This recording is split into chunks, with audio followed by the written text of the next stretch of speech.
बिस्मिल्लाहिर्रहमानिर्रहीम। अस्सलाम वालेकुम सामीन, मेरा नाम डॉक्टर मुश्ताक अहमद है। मैं मुख्तार शेख हॉस्पिटल में एज सीनियर मेडिकल ऑफिसर के तौर पर काम करता हूँ। आज हमारे साथ बच्चों की बीमारियों के हवाले से गुफ्तगू करने के लिए हमारे सीनियर डॉक्टर वसीम साहब मौजूद हैं हमारे पास।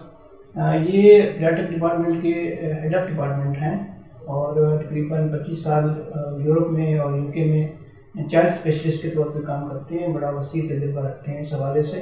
अब ये वतन वापस आके आवाम की खिदमत के लिए यहाँ पे मौजूद है मुख्तार शेख हॉस्पिटल में। इस हवाले से बच्चों में जो कॉमन बीमारी है नज़ला, खांसी, जुकाम, उस हवाले से हम बात करेंगे। अस्सलाम वालेकुम डॉक्टर साहब। वालेकुम सलाम। सर, आप सबसे पहले ये बताएं कि ये बीमारी होती क्या है और किन वजूहात की वजह से हो सकती है ये।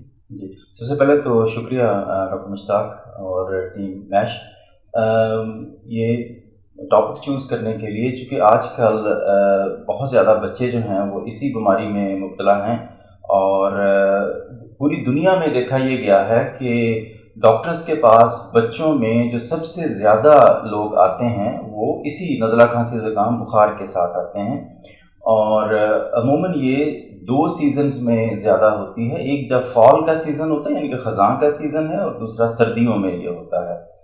और ये होती है, आपसे पूछना क्यों होती है, तो ये वायरसेस होते हैं जिनकी वजह से ये बीमारी होती है।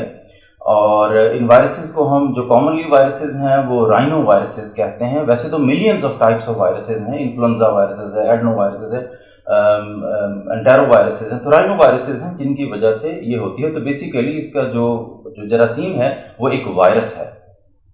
तो बाज़ लोग समझते हैं कि इनमें जो क़ुव्वत मुदाफ़ियत है इसकी कमी की वजह से हो जाती है। क्या इसमें सच्चाई है कि नहीं?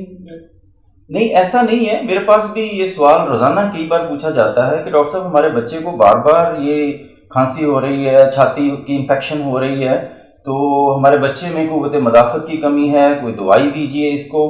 तो ऐसा नहीं है। एक जो नॉर्मल हेल्दी बच्चा है उसको 1 साल में तकरीबन 7 से 10 दफ़ा नज़ला, खांसी, ज़ुकाम या गले की और छाती की जो इन्फेक्शन है ये होनी ही होनी है। तो इसमें क़ुव्वत मुदाफ़त की कमी का कोई रोल नहीं है। क़ुव्वत मुदाफ़त की कमी एक तो ये कि बहुत कॉमन नहीं है बच्चों में, और जिनमें होती है क़ुव्वत मुदाफ़त की कमी वो बहुत ज़्यादा सिक बीमार बच्चे होते हैं और छोटी उम्र से ही शुरू हो जाती हैं उनके प्रॉब्लम्स, और उनको बार बार नमूनिया होता है। ये इनको हम अपर रेस्पिरेटरी ट्रैक्ट इन्फेक्शन कहते हैं। इनके गले का ख़राब होना, नाक में इन्फेक्शन है, सांस की नाली की इन्फेक्शन है। अच्छा, वो एक हो गई है बच्चों को बीमारी, तो उसमें कौन कौन सी ऐसी अलामत हैं जिनका इलाज घर पे मुमकिन है, और कब कौन से ऐसे वार्निंग साइन हैं जिस जब बच्चे को डॉक्टर के पास लेके आना ज़रूरी है, बहुत ज़रूरी है? जी, ये बहुत अच्छा सवाल है। सो बेसिकली जो अलामात हैं उनमें बच्चे को फ्लू होता है जिसको हम नज़ला कहते हैं, उसके बाद खांसी होती है, नाक बंद हो जाता है, सांस से आवाज़ें आना शुरू हो जाती हैं, हल्का फुल्का बुखार भी हो जाता है, और बच्चा अमूमन अगर छोटा बच्चा है तो दूध पीना छोड़ देगा, बाज़ औक़ात खांसी के साथ उल्टी भी कर लेता है। और अमूमन ये अलामत रात में जब बच्चा लेटा हुआ होता है या सो रहा होता है तो उस वक्त ये ज़्यादा वर्स होती हैं। जैसा कि आपने खुद कहा कि कब डॉक्टर के पास आना चाहिए, तो ये जो सारी अलामत हैं इनमें डॉक्टर के पास जाने की ज़रूरत नहीं होती। तो मैं इस पर एम्फेसाइज़ करूँगा कि जब भी नज़ला, खांसी, ज़ुकाम, बुखार हो आपको डॉक्टर के पास जाने की ज़रूरत नहीं है, क्योंकि ये एक वायरस है। इसका जो यूजुअल कोर्स है वो खांसी जो है ये तकरीबन 10 से 14 दिन रहती है, और तकरीबन 20% बच्चे ऐसे होते हैं जिनकी खांसी 3 से 4 हफ्ते चल सकती है। तो जो लोग ये कहते हैं कि इसको तो मसलसल खांसी हो रही है पिछले 2 महीने से, तो वो होता यही है कि वो 10 से 14 दिन खांसी में चलना होता है। वो हार्डली बच्चा पहली इन्फेक्शन से रिकवर करता है, अभी ठीक हो ही रहा होता है कि अगली शुरू हो जाती है, तो वो दोबारा एक नई इन्फेक्शन है। तो इसलिए इसका मतलब ये नहीं कि कम्युनिटी की कमी है या उसका इलाज प्रॉपरली नहीं हो रहा। तो ये बच्चे ऐसे ही अमूमन चलते हैं और ऐसे ही बड़े होते हैं। जो बच्चा बड़ा होता है तो इसकी ये इन्फेक्शंस हैं, इनकी तादाद और सीवियरिटी कम होती जाती है। अब आपका सवाल ये कि कब डॉक्टर के पास आना चाहिए? जब आपको लगे कि आपका बच्चा बहुत ज़्यादा सुस्त हो गया है।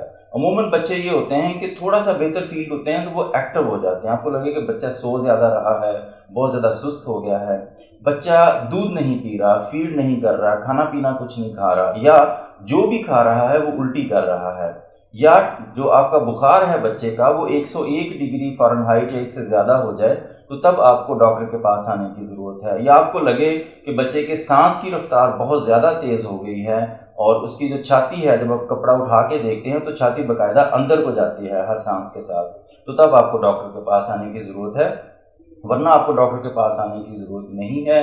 آپ گھر میں ہی رہیے اور گھر میں ہی اس کا علاج ہو جائے گا۔ اچھا ڈاکٹر صاحب، گھر میں جو رہنے کا مشورہ دیا آپ نے بہت اچھی بات ہے، ہمیں ڈاکٹروں کی زیادہ ضرورت نہیں پڑے گی۔